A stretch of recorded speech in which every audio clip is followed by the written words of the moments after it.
This is Alabama Politics with Steve Flowers, an in-depth interview with Alabama's top political newsmakers. Now, from the studios of Troy University, here is Steve Flowers.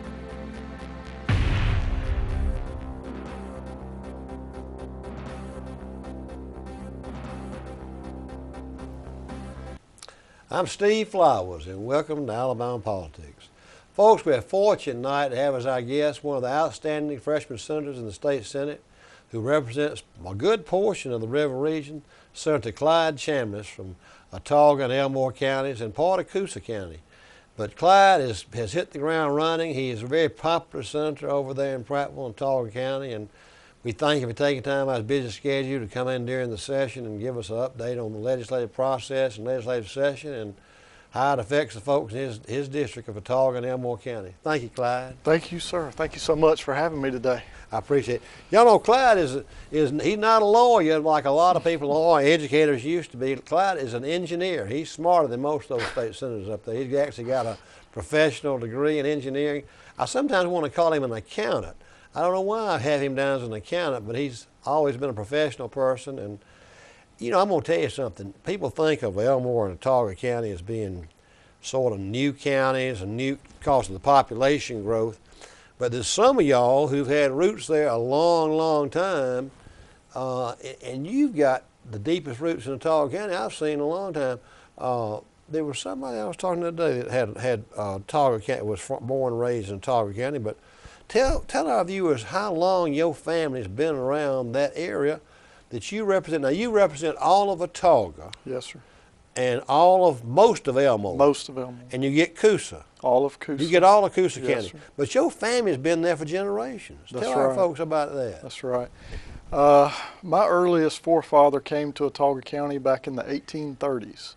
So I'm a sixth generation Autauga Countian, and we've been there ever since. We actually were there before Prattville was started. When did Prattville start? 1840s. So we were there a little bit before what about that. Daniel Pratt? When was he there? In the 1840s. So your family was there for Daniel Pratt? Yeah, we were just a little bit north of Prattville in the Bridge Creek area. Still in Autauga County, though? Yes, sir. Yes, sir. Just 3 or 4 miles north of the current Prattville. Yeah. But my mom's side of the family, her history is through Coosa and Elmore counties. What was her maiden name? Wingard. And they were all the way up into Shelby County, into Columbiana. They were on both sides of the river. You may be kin to Bentley. Y'all may be kin to each other.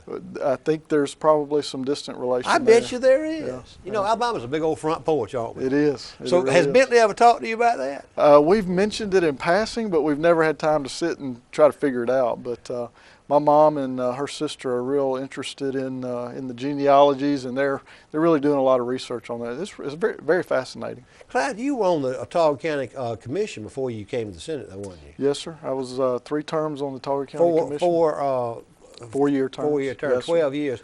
And one of your ancestors was on the Autauga County Commission, wasn't Yes, sir. It was, I believe it was an uncle. We called him Mr. Dan. Was he uncle a to my dad. Chambliss? Yes, sir. He was 7 terms on the Autauga County Commission. 7 terms? Yes, sir. Now, did you follow him? Or was No, there a gap? there was a pretty big gap. I actually don't remember him. I was too young when he passed away. But when I was campaigning the first time in 1996 for county commission, a lot of the older folks would say, "Are you related to Mr. Dan?" And I was able to tell that story, and that was a big help to me getting started. Hey, Clyde, what about what area of Autauga County did you represent in the county commission? I was pretty much the southeastern part, the east side of Prattville. East side of Prattville. Boy, things have changed a lot since you were a little boy, weren't they? Wow. Well, your family was in Prattville, not in the country. That's correct. But now, what was the population of Prattville? What are you, about 50? I am 46. 46. I'll be 47 You're this a year. young man. Good gosh, 46 years old. What that means you were born in what year? 69. Good gosh almighty, I'm getting old. Yeah. You only 46 years That's why it's so interesting for me to read your book, because I've heard a lot of these stories with my family, and they've all been around. And they remember it, don't they? They do. They do. My dad has really enjoyed it, actually. Hey, Clyde, so when you first ran, you got a long time ahead of you in the state city. You ought to stay there a long time because it makes a difference. You know, you and I were talking before the show. I told you that I sat by Jimmy Holly, who I think is one of the best legislators this state's ever seen. he represented Coffee County in the House for 25 or so years, and then he's now our state senator. And I sat by Holly for 4 terms in the House. We were seatmates because Coffee and Pike were sort of similar counties, and he and I were the only ones from our county. You know, we had one House seat. Jack Venable sat by us. They had the Tallahassee Tribune. I remember. See, Jack had the Tallahassee Tribune, and Seth Hammett sat by us. It was me and Seth from Covington, Jack from Tallahassee, and Holly from Coffee. And Holly is now your seatmate. He is. Isn't he helpful? He is so helpful. I really just appreciate his wisdom, his direction, his guidance. And, you know, last year, of course, I was a freshman, and I'd ask him a lot of questions. And one day I leaned over and I said, "No, Senator Holly, you're going to get tired of asking me asking you all these questions." He said, "No, son. All of us were there at one time. All of us have to learn. You ask me any question, anytime, and I'll give you the straight answer." And I really appreciate that. It's been a big help to me. You know, Clyde, I have to confess this, and you may do it. I don't know of anybody who has the reading skills to read that fast, to actually read every word of a bill. Of every bill we vote on in the legislature that I voted on the long time I was in the House and you voted in the Senate. But I sat by Holly. I remember this particular day, and I never will forget as long as I live. It's actually, this example's in my book. I talk about Holly. I gave Holly a chapter in the book, and I gave Jabbo Wagner one. They're 2 of my favorite guys. You, sir, were 2 of my favorite legislators. They're 2 of my favorite as well. They're great guys. They are. They're just as humble and nice as they can be, and they've got a lot of history. They do. They've been there a long time. They've seen a lot of change over the years. I talked to old Jabbo today. He said he's going to run again. I'm so glad. I said, Jabbo, Jabbo, don't know why me at all. I don't know why you wouldn't. Jabbo said he's 79 years old, but he said he walks around the Capitol all day and, you know, walked about 3 points. He had on his little clock, he had 3.8 miles. Oh, yeah. But back to that Holly story, this is in the book, and I've got to confess, I knew kind of what was in bills because you know you get a synopsis, and so you know what you're voting on most of the time. But we had a pretty lengthy calendar in the House that day.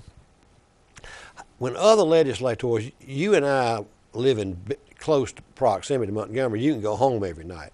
I could go home to Troy when I was in the House, only a 40-minute drive. I didn't never mind it. You've only got like a 20-minute drive from your house, so you're lucky to be here. Wouldn't you hate to be from Huntsville to Mobile? Well, it's difficult for It'd those be a guys. different thing, but most of them go to hotels and have dinner together or something. Holly went back to his hotel room and read the doggone bills every night. He was so well versed, and I'm sitting there, and we had a lengthy calendar, and I noticed a bill about 6 bills down. I said, "Holly, what is that bill down there, the 6 bills down?" And I said, without missing a beat, he said, "That's about this, this, and this. It's a trial lawyer bill. You ain't gonna be for it," because he knew I was real pro-business. He'd already read every detail of the bill, which was gonna tell me how I probably ought to vote. You know, and so it was the doggone thing. But well, maybe that's why they put me beside him, because I tend to do those type things, and I really appreciate, just like you say, there's something I don't understand coming down, I'll ask him, and he always has the answer. He's read it. He's a great guy. I just saw him and Mary leaving the Capitol a while ago. Clyde, you got all daughters, don't you? Three daughters. 3 girls. Yes, now, how old are they? They're 19, 17, and 15. Where are they located now? Well, Kristen, our oldest, she has finished up her first semester at the University of Alabama and into her second. Lauren is a high school junior, and Madison is a freshman in high school. High School? Yes, sir. Now, is your wife from Watauga County? No, she's not. She grew up in the Dadeville area. Close by, though. That's right. Her mom's from Tallapoosa County and Dad from Lee County. Clyde, what do you think? I mean, we've talked about this over the course of time. You know, I wrote this in my column a week or 2 ago that the session started on Groundhog Day, and I made an allusion to the old Bill Murray movie about Groundhog Day, where he wakes up and it's the same day again at Groundhog Day. But it seems like we have this perennial problem with the general fund, and you're probably more sympathetic than most senators because you have such a rich number of state employees probably in your district. You know, I don't know what the answer to the dilemma is.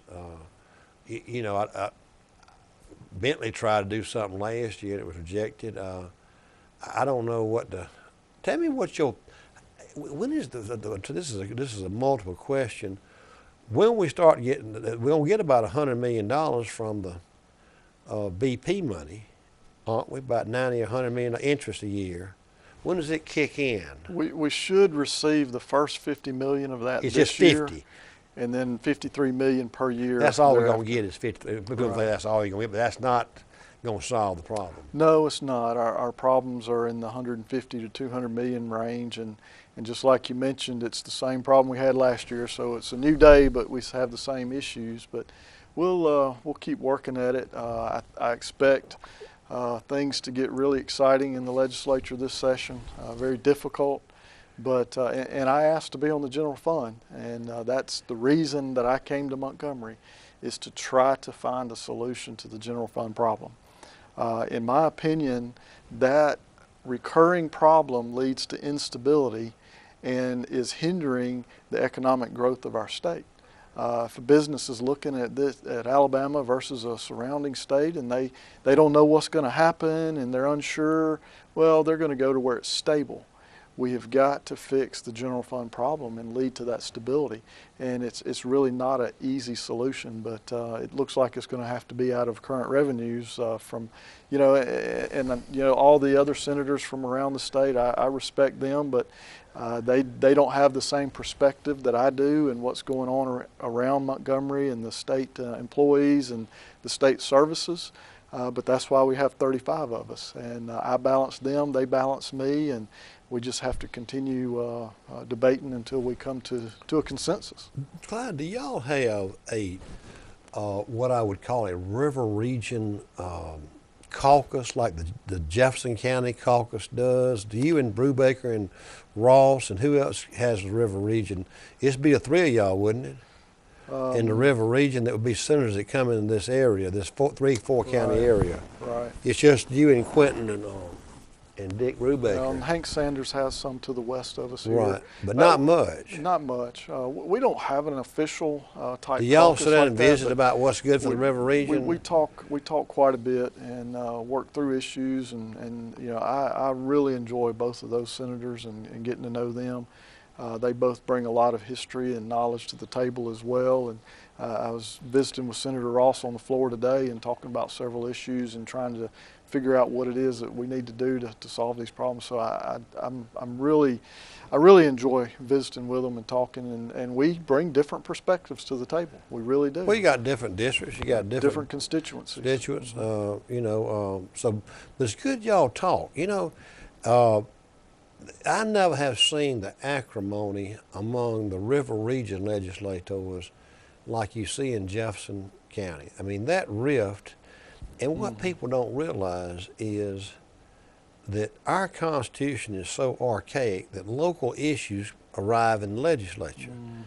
Well, we used to sit there in the House, and I know y'all do in the Senate. I guess you just call a blanche vote. Half your days spent voting on local bills? I wouldn't say so far half, but there are times where it gets to that point. We did a lot of local legislation last year, and this year is a little bit lower, although I did have 3 local bills for Autauga that I introduced a couple of days ago. I've got one coming for Elmore, so that is a big part of our issues. And that's something that I didn't fully understand, and the general public probably don't, is I have to work with those guys, because one of those guys can veto my local legislation. They sure can. I can veto theirs. You're not supposed to get involved in right. theirs. So we've got to work together on those type issues, and if we have differences, or when we have differences, try to work those out before it gets to the floor. You need to, and it seems like that Montgomery's worked pretty well together. I think at one time there was some friction about the growth of Pike Road before you got there. There were some things like Pike Road wants to do this and Montgomery wouldn't want to do it or something, but that day's gone now. Well, it's very important for the growth of an area to continue, like the river region. If you ever do anything as a government to stifle that growth, getting that snowball rolling again is very, very difficult. So even if it's not growing in the exact spot that I want it to, I still want it to grow in hopes that down the road it'll shift to where I want it to grow. You can't let that momentum stop, even if it's not to your short-term advantage, looking for the long term. Well, you've had a lot of growth in your Senate district in the last 2 decades. Remind me how many people is Senator. Y'all close to about 150,000 people. 144,000. 144,000. How many people are in Autauga County now? 55,000. And Elmore's bigger than Autauga. That's right. It's about 85,000, I believe. I didn't know Elmore had 85,000. It's very so most of your district is. Coosa wouldn't have but 10,000 people with it. About 11 and a half. And South Parton of Chilton has about that same 10,000 or so, and then I have 4,000 or 5,000 in Tallapoosa. So you connect with Cam Ward then? I do. And when he comes into Shelby and Chilton? We share Chilton. And it's hard to think you come down. You know what's changed a lot with the growth of Elmore and Autauga, and you may know this. The 2nd Congressional District, which we're all a part of, or most of us are a part of, it used to be that it was either you were in Montgomery or Dothan were the 2 biggest places. Do you realize Elmore is the 2nd biggest county in that district now? I hadn't thought about that, but it's bigger than Dothan. Yeah, that doesn't surprise me. Oh, Elmore, if you're going to run for the Congress, it's best to be from Elmore or Montgomery or Autauga County in that area right there. You know? There's a lot of growth. We're always 3rd, 4th, Autauga and Elmore, 3rd, 4th, 2nd, 1st, sometimes. And it's just a great place to live, and obviously that feeds from Montgomery. That's why we're dependent on them, and they're dependent back and forth. What's good for the region is good for all, and we need Montgomery to be healthy and strong and vibrant, and it makes us all a better place. You know, you're not old enough to remember a whole lot, but you're talking about if you're 46, let's go back 30 years to 16 when you were a junior or sophomore at Prattville High School. You went to Prattville High School, didn't you? I actually went to Grace Baptist, a Christian school. Well, but you would say you're a junior in high school in Prattville. Right. And 30 years ago would be 96, 86? 86. 86.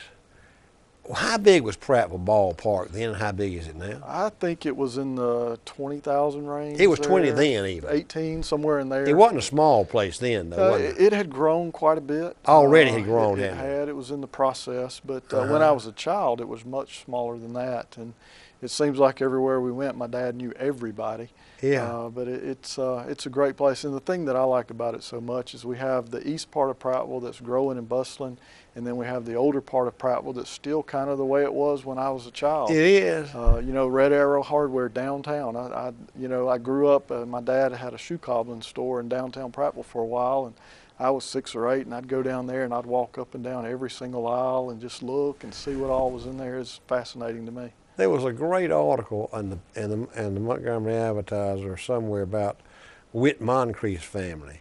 Had a clothing store or furniture store there in Prattville. He like you, his roots are there a long time.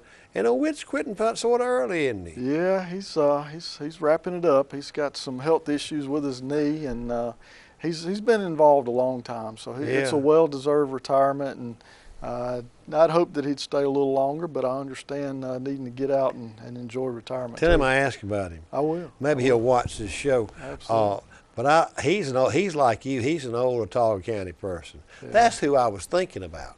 Yeah. I was thinking about him when we were talking a while ago about the thing. Let me ask you this: an issue that affects the general fund. I thought the governors. I'm a friend of the governor's. I like him, but I thought he did try very diligently last year to raise new revenue for the general fund. You've got to applaud him for at least recognizing there's a little problem in the general fund. And he offered that $540 million tax proposal. But he pretty much has given up the ship this time. But he came with a lot of platitudes and offered a lot of things on the agenda in a pretty long speech the other night. Primarily that $800 million bond issue for new prisons. But that's kind of a vague solution. We're gonna pay for it with savings. How do you know those savings exist? Like I was told by other legislators, Clyde, that consolidation of law enforcement really hadn't saved a lot of money. Right. Have you noticed that? Yeah, and you in agreement with that? That's my understanding, and that was done before I got there, so I don't know the intricacies. But on the prison deal, I'm going to look at it objectively, and I did take accounting in college, so I'll use that. But You know, there are some efficiencies that I see there. There's a lot of maintenance that has to go on in these old prisons. Tutwiler's in your district, isn't it? It's actually right across the line in Brubaker's district, but it affects a lot of my constituents. Do you have any prisons in your district besides Tutwiler? Isn't Draper in there? Yes, sir. They're again right across the line, all of them from my district. But there'll be people be right. affected by it. I'm sorry to interrupt you. What do you? That's fine. You know, when you're having to do all those, and it's not like maintenance on a house. These are heavy, detailed, high-cost maintenance items with the locks and security and all that. So if we can bring down that maintenance to a minimal amount and use the efficiencies of the new designs for jails, and we had this in Autauga County when I was on the county commission. Instead of a long linear layout, you have a pod and circular layout. So you can keep watch on more prisoners with the same amount of people. So if you combine those efficiencies, I think there is a possibility that what they're telling us is accurate and correct. But I'll have to see all the detailed numbers and go in there and dig and make sure that I understand and agree with them. And if we do, then I would be interested in moving forward, because we know that we have really some big problems with our jail, with our prisons, and we need to correct them. We did the same exact thing in Autauga County years ago when I was on the county commission. We joined with the city of Prattville, went from a linear to a pod style, and it's worked really, really well. So we'll look and see if that'll do the same thing on the state level. Clyde, you know, and again, I'm going to preface this by telling you that I'm a fan of Robert Bentley. I like Governor Bentley, but I came to the legislature with a governor who was really hands-on governor, George Wallace. Now, if Wallace had offered that bond issue, for example, it wouldn't have been vague, you know, we need a new prison, we need a new prison, I want to pass an $800 million bond issue. The next day, or prior to him saying it, he would have had you down in his office or at the governor's mansion, and he'd sat down that portico out there, that porch, and he'd sat down and Clyde, now, this is how it's going to be paid for, and this is how it's going to affect your district. I assume that's been the criticism of the past governors, and Bentley being one of them, that they may throw out an idea, but they really don't get to the legislature and work you about it. I remember my first couple of years in the House, I had suffered more times with Wallace at the governor's mansion than I did at home. He would have you out at the governor's mansion, and he would say, well, now, Steve, we want to pass this bond issue for education, you know, and this is what it's going to do for your district. We're going to put a new building at Troy University, and we're going to have new students there. For example, have they told you whether your prisons are going to survive there or not? I mean, have they gone that far to talk to you about it? Well, I have met with the commissioner, Colonel Dunn, and started talking about those details. They're really not that far along as to where they're going to site them and that sort of thing yet. And I understand that. They have to know if they're going to actually be able to do it or not.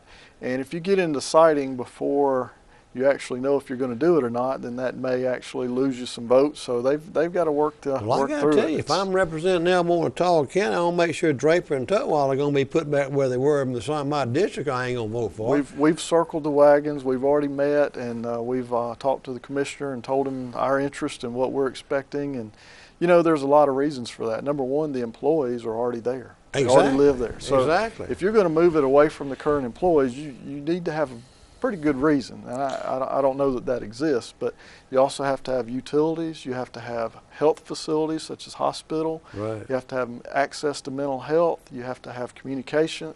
There's a lot of things that go into it that you need to have, but first and foremost are the people and those who are working in the prison. Well, I just can't believe he'd throw it out there and not have more details about it. If I was legislator, I'd say, well, Governor, you want to pass this bond? Now, are they going to ask y'all to vote on it this session? Yes, sir. Yes, sir. I believe so. There's pros and cons. There's obviously different leadership styles, as you've already alluded to. Sometimes you want to go in and you want to force the things, and sometimes you need the things to come to you. So, you know, we'll see how it works out. Well, like if I was representing Escambia County, I'm doggone if I want them to close my prison down there. You know, that'd be the first question I ask. Well, you know, are you going to I would assume you'd ask that question before you voted to tear down your prison. Absolutely. And put them back with. I remember one time, last time they built some new prison, Wallace was governor. You know, he was from Barber County, and they had this very exhaustive study about where they ought to put the prisons, you know, the new prisons, and it came back, the study says you definitely need to put them near urban areas because that's where most of the prisoners come from. They come from Jefferson or Madison or Mobile, and need to put the prisoners near their homes so their family can come see them. And Wallace said, well, you know, that sounds pretty good, but I think we're going to put those prisons in Barber County, if you don't mind. So they got 3, and the first thing old Billy Beasley said when they got ready to pass that bond issue, the first thing he said, well, I don't know about that changing that. Because you think about it being important to Elmore, as big as Elmore is, to have those 2 prisons. Think about those prisons in Barber. They ain't got 25,000 people in the whole county. Very important. You know, it'd be very important to them. Those 300 or 400 jobs is a big deal, and there's 725 in Elmore County. So is it 700 something? 725. That's jobs. A lot of jobs. It really is. It really is. So, golly. That'd be the first question I ask, I believe. Huge economic impact to Elmore County. So, again, we've already met as a group. We figured out what we need to do, where we're going. We're working hard to make sure the citizens of Elmore County are represented. We only got about a minute left. Tell me about that Winston law. You got something you want? Is that a local bill that you? No, sir. It started locally because of a child abuse in your district. Yes, sir. And Randall Houston's a DA on that thing. That's right. And basically, if you are found guilty of aggravated child abuse, which is an elevated crime, for a child less than 6 years old, there's an elevated sentence to it. It goes to a Class A felony instead of Class B. What was the story behind that thing? Somebody was abusive of the child? Well, it was a mother and a stepfather, and it's just very, very unfortunate. And they came from your area, though? Yes, sir. So we hope to get that through. You're the sponsor of it? Yes, sir. Yes, sir. Well, I'll tell you one thing, the session starts off in a hurry and it ends in a hurry, doesn't it? It does. It does. Here we are about almost third way through the session. That's right. You think the budgets will pass on this time without a special session? There is tremendous push for that to happen, good, bad, or indifferent. You know, last year the budget that we ended up in September was no better than the one we. Same thing. So let's just get it on through and be done and not come back and waste the taxpayers' money. Well, old Tripp's changed hat. He's over there in your committee now, Ways and Means. I mean, General Fund Finance Taxation. So he and Arthur Orr just swapped hats. They did, and that's some very interesting dynamics, and I think a very good move. It shakes things up, and we got to have a new solution to an old problem. So I'm in favor of that. It's properly your own F&T because you come from an area that's important to you. Our time's up, Clyde. I appreciate you taking time to be on our show. Folks, our guest tonight has been State Senator Clyde Chambliss from Watauga and Elmore County, a long-time resident of Watauga County and a great state senator from y'all's area. We thank him for taking time to be on our program tonight. We thank you viewers for watching Alabama Politics. Hope you tune in again next week. Thank you. Thanks, Clyde. Thank you.